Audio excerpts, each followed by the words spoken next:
Dans chaque interaction humaine, la confiance en soi joue un rôle fondamental.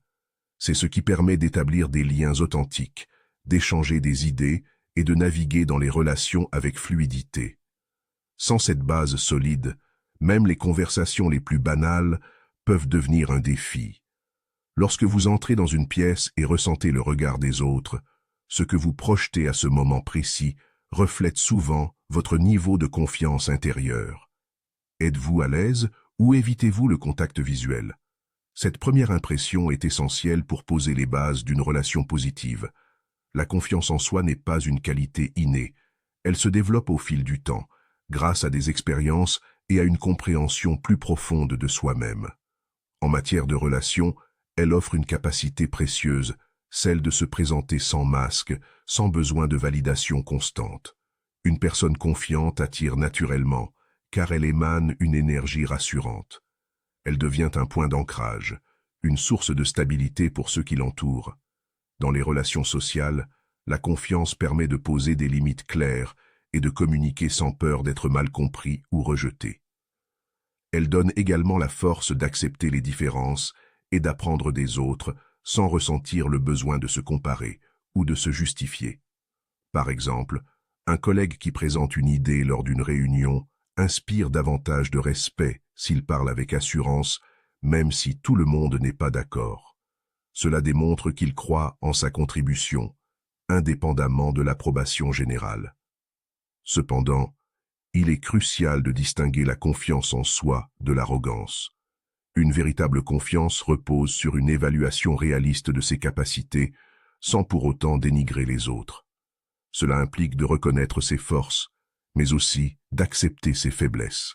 Ce mélange d'authenticité et d'assurance est ce qui crée des connexions sincères. Dans une société souvent axée sur les apparences, la confiance en soi authentique devient une qualité rare et précieuse, capable de transformer les relations.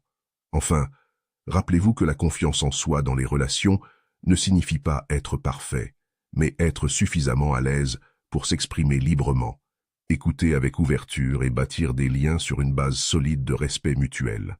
La peur du rejet est l'un des obstacles les plus courants à une confiance en soi véritable dans les relations.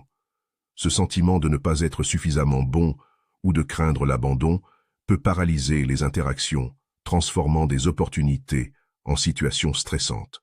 Qu'il s'agisse d'aborder une personne inconnue, de partager une opinion ou de prendre l'initiative dans une relation, cette peur agit comme une voix intérieure qui murmure constamment « Et si tu échouais ?»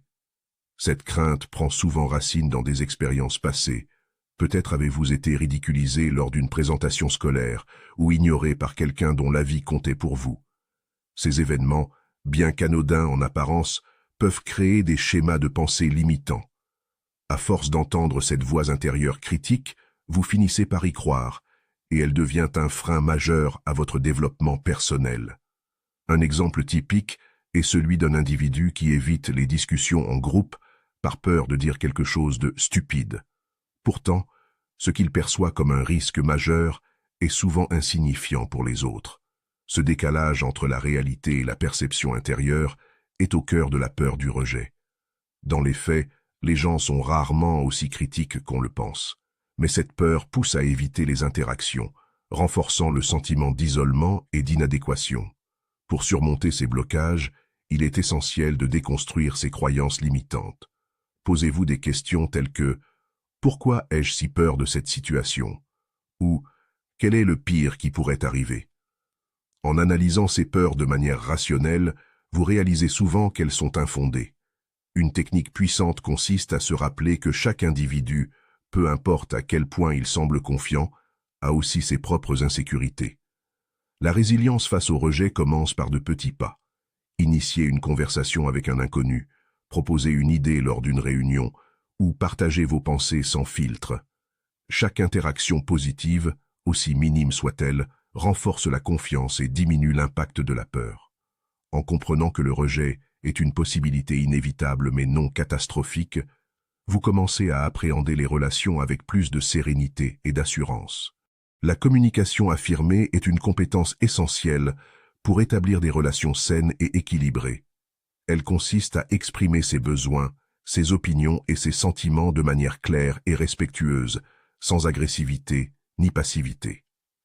En adoptant ce style de communication, vous vous donnez la possibilité d'être entendu tout en maintenant le respect de l'autre. Cela favorise une meilleure compréhension mutuelle et renforce la confiance en soi. Pour développer une communication affirmée, il est important de commencer par identifier vos propres besoins et sentiments. En étant conscient de ce qui est important pour vous, il devient plus facile de l'exprimer aux autres. Par exemple, si vous ressentez le besoin de plus de temps pour vous dans une relation, dire simplement « j'apprécierais d'avoir un peu de temps seul pour me ressourcer » permet de communiquer votre besoin sans accuser ou blâmer l'autre. L'utilisation de phrases en « je » plutôt qu'en « tu » aide à éviter de mettre l'autre sur la défensive. En disant « je me sens préoccupé » lorsque, au lieu de « tu ne fais jamais », vous partagez votre perspective sans juger. Cela ouvre la porte à un dialogue constructif plutôt qu'à un conflit. De plus, maintenir un contact visuel et adopter un ton de voix calme contribue à renforcer l'efficacité de votre message. Il est également essentiel de respecter les opinions et les sentiments des autres. Une communication affirmée ne signifie pas imposer son point de vue, mais plutôt partager le sien tout en étant ouvert à celui de l'autre. Cela crée un environnement où chacun se sent valorisé et entendu. Par exemple, lors d'une discussion délicate, écouter attentivement avant de répondre montre que vous accordez de l'importance à la perspective de l'autre. Enfin, pratiquer régulièrement cette forme de communication permet de gagner en aisance et en confiance. Comme toute compétence, elle s'améliore avec le temps et l'expérience. En vous exprimant sans crainte et avec respect, vous renforcez non seulement vos relations, mais aussi votre estime de vous-même, car vous vous accordez le droit d'être authentique tout en favorisant des interactions harmonieuses. Se comparer aux autres est une habitude courante qui peut rapidement devenir destructrice pour la confiance en soi. Chaque individu est unique, avec ses propres talents, expériences et parcours. Lorsque vous vous mesurez constamment aux autres, vous risquez de minimiser vos propres accomplissements et de négliger vos qualités personnelles. Cela peut engendrer un sentiment d'insuffisance et d'insécurité qui affecte négativement vos relations. Concentrer votre attention sur vos propres forces est un moyen puissant de valoriser votre singularité.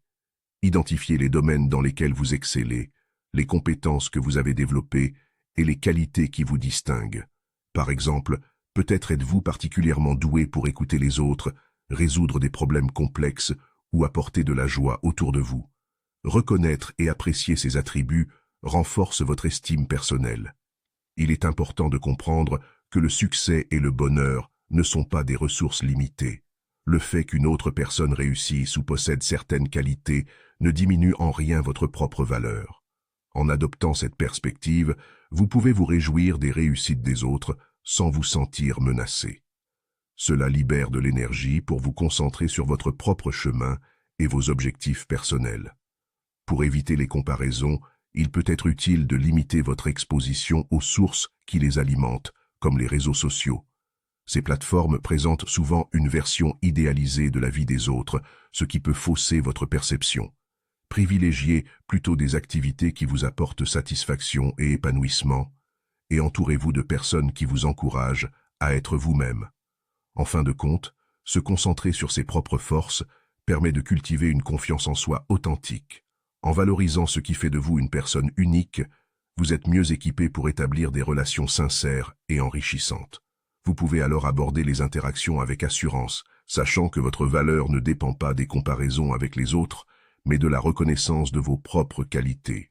L'image que vous avez de vous-même joue un rôle crucial dans la manière dont vous interagissez avec les autres. Une estime de soi solide repose sur la capacité à reconnaître vos qualités et vos accomplissements, tout en acceptant vos imperfections. Cela vous permet d'approcher les relations avec confiance, sans chercher constamment l'approbation des autres. Pour construire une image positive de vous-même, commencez par identifier vos réussites personnelles et professionnelles, même celles qui semblent modestes. Prenez le temps de réfléchir à vos talents naturels et à vos qualités uniques. Par exemple, êtes-vous un excellent médiateur dans les disputes entre amis ou un soutien précieux pour vos proches? En reconnaissant ces atouts, vous posez les bases d'une perception équilibrée et valorisante de vous-même. L'autocompassion est une autre étape essentielle. Traitez-vous avec la même bienveillance que vous offririez à un ami proche. Lorsque vous faites des erreurs ou rencontrez des difficultés, rappelez-vous qu'elles font partie intégrante de l'expérience humaine. Adopter une attitude indulgente envers soi-même renforce la résilience émotionnelle et la capacité à persévérer dans les relations. Dans les interactions sociales, il est important d'éviter de surinterpréter les réactions des autres. Si quelqu'un semble distant ou critique, cela ne reflète pas forcément un jugement sur vous. Restez centré sur ce que vous savez être vrai à propos de vous-même. Par exemple, si vous êtes fier de votre gentillesse ou de votre humour, ne laissez pas une remarque désobligeante remettre en question ces qualités. Pratiquer des affirmations positives peut également aider à reprogrammer votre perception de vous-même. Chaque jour, prenez quelques instants pour vous répéter des phrases comme « Je suis digne de respect et d'amour » ou « Mes contributions sont précieuses ». Ces affirmations, bien qu'elles paraissent simples, renforcent progressivement votre estime personnelle. Enfin, cultivez des relations qui vous valorisent. Entourez-vous de personnes qui voient et apprécient vos qualités, et limitez vos contacts avec celles qui sapent votre confiance. En consolidant une image positive de vous-même, vous abordez les interactions sociales avec une assurance qui inspire respect et admiration. Les conflits sont inévitables dans les relations humaines, mais ils ne doivent pas être perçus comme une menace. Au contraire, ils peuvent être une opportunité de croissance personnelle et d'approfondissement des relations. La clé réside dans la manière dont vous choisissez de les aborder. Une gestion sereine et constructive des désaccords renforce non seulement votre crédibilité, mais aussi votre confiance en vous. La première étape pour gérer un conflit est d'écouter activement l'autre personne sans interruption ni jugement. Essayez de comprendre leurs préoccupations et leurs besoins sous-jacents. Par exemple, si un collègue critique votre travail, demandez-lui calmement « Peux-tu m'expliquer ce qui te dérange ?» Cette approche montre que vous êtes ouvert à la discussion et désireux de trouver une solution. Ensuite, exprimez vos propres sentiments et besoins de manière claire et respectueuse. Évitez les attaques personnelles et concentrez-vous sur les faits. Par exemple, au lieu de dire « Tu es toujours si critique », dites « J'ai remarqué que tes remarques sont souvent orientées sur ce qui pourrait être amélioré. J'aimerais aussi entendre ce que tu trouves positif. » Apprendre à contrôler vos émotions est essentiel dans les situations tendues. Prenez une pause si vous sentez que la colère ou la frustration vous submerge. Respirez profondément et donnez-vous quelques instants pour réfléchir avant de répondre. Cela vous aide à réagir avec calme et assurance, ce qui inspire souvent une réponse similaire de la part de l'autre personne. Il est également utile de chercher des solutions mutuellement bénéfiques. Proposez des compromis ou invitez l'autre à en suggérer. Par exemple, dans un désaccord familial sur la répartition des tâches ménagères, vous pourriez dire « Que dirais-tu de partager ces responsabilités en alternance ?» Montrer que vous êtes prêt à collaborer favorise un climat de respect et de coopération. Enfin, une fois le conflit résolu, prenez le temps de réfléchir à ce que vous avez appris. Chaque interaction difficile est une occasion d'affiner vos compétences en communication et de renforcer votre résilience. En maîtrisant l'art de gérer les désaccords, vous devenez une personne sur laquelle les autres peuvent compter, renforçant ainsi votre confiance et votre influence dans les relations sociales. L'écoute active est bien plus qu'une simple capacité à entendre ce que les autres disent. C'est une compétence fondamentale pour établir des relations solides et harmonieuses. Trop souvent, nous sommes tentés d'écouter en pensant déjà à notre réponse, ou pire, nous n'écoutons que pour formuler une contre-argumentation. Ce type d'écoute superficielle peut nuire aux relations en donnant l'impression que nous ne valorisons pas réellement ce que les autres ont à dire. L'écoute active, en revanche, consiste à être pleinement présent, à capter non seulement les mots mais aussi les émotions et les intentions derrière eux. Cela commence par une attention sincère. Par exemple, lorsque votre ami partage ses préoccupations, posez votre téléphone, regardez-le dans les yeux et montrez par votre langage corporel que vous êtes engagé. Une posture ouverte et un hochement de tête occasionnel indique que vous êtes attentif. Les questions ouvertes jouent un rôle clé dans l'écoute active. Au lieu de poser des questions fermées qui n'appellent qu'une réponse par oui ou non, demandez des éclaircissements ou invitez à approfondir. Par exemple, si quelqu'un dit qu'il a eu une journée difficile, demandez « Qu'est-ce qui a rendu cette journée particulièrement compliquée ?» Cette approche montre que vous vous intéressez réellement à son expérience. Une autre facette de l'écoute active est la reformulation. Répétez ou paraphrasez ce que la personne a dit pour montrer que vous avez compris.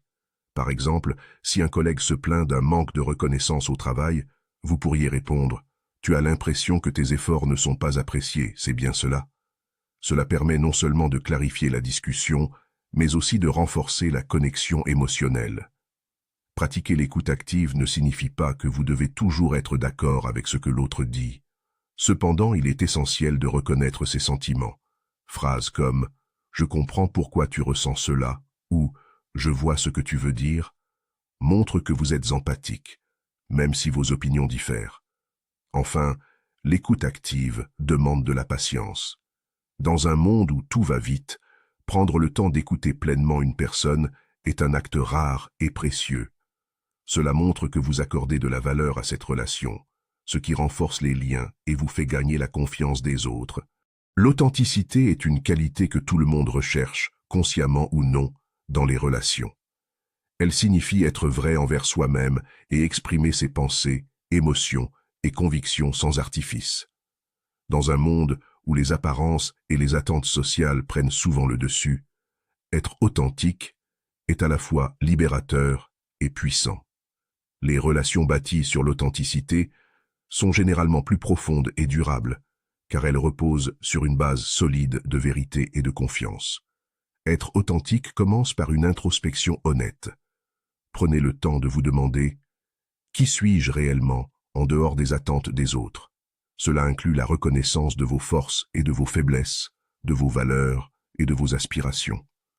Par exemple, si vous êtes une personne introvertie, il est inutile de prétendre être extraverti pour plaire à quelqu'un. Au contraire, en étant fidèle à votre nature, vous attirerez des personnes qui vous apprécient pour ce que vous êtes. Dans les interactions sociales, cultiver l'authenticité signifie aussi être transparent sur vos intentions et vos besoins. Si vous ressentez le besoin de mettre des limites, exprimez-les calmement, mais fermement. Par exemple, au lieu de vous forcer à accepter une invitation qui ne vous convient pas, dites « Merci pour l'invitation, mais je préfère décliner cette fois-ci ». Cette honnêteté peut sembler inconfortable au début, mais elle renforce le respect mutuel à long terme. L'authenticité ne se limite pas à ce que vous dites, mais se reflète également dans vos actions. Si vous promettez quelque chose, tenez parole. Si vous commettez une erreur, admettez-le sans chercher d'excuses. Ces comportements simples mais puissants renforcent votre crédibilité et montrent que vous êtes une personne digne de confiance. Il est important de noter que l'authenticité ne signifie pas tout dire ou tout partager. Cela implique de trouver un équilibre entre la transparence et la retenue, tout en respectant les sentiments des autres. Par exemple, si vous êtes en désaccord avec quelqu'un, vous pouvez exprimer votre opinion avec respect, au lieu de chercher à imposer votre point de vue. En fin de compte, l'authenticité attire naturellement les bonnes personnes dans votre vie. Ceux qui vous apprécient pour ce que vous êtes seront plus enclins à construire des relations significatives avec vous. En cultivant cette qualité dans toutes vos interactions, vous vous libérez du poids des masques sociaux et créez un environnement où la sincérité et le respect mutuel prospèrent